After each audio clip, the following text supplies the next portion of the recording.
Welcome to Penrose Learning, where we make understanding easy. You start by isolating the compromised switch. Disconnect it from WAN and other networks so malware cannot spread.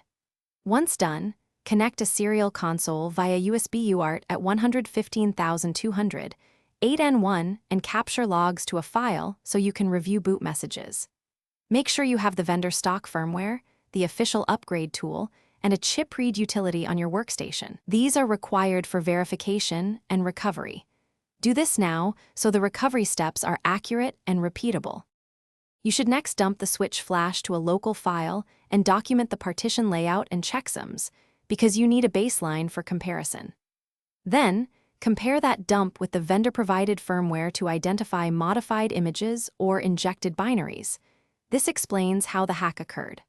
Once identified, export the current configuration and any key blobs, if the device allows, so you can restore settings without preserving malware. These backups let you recover if the reflash fails.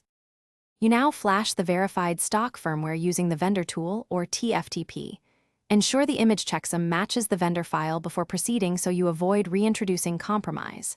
After flashing, reboot into recovery, load a sanitized configuration, reset all admin passwords, and rotate any related credentials.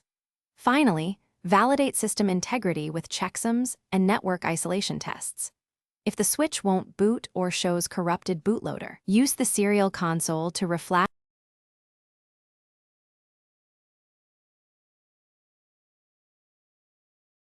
Thanks for watching. If this was helpful, leave a like and consider subscribing. See you next time.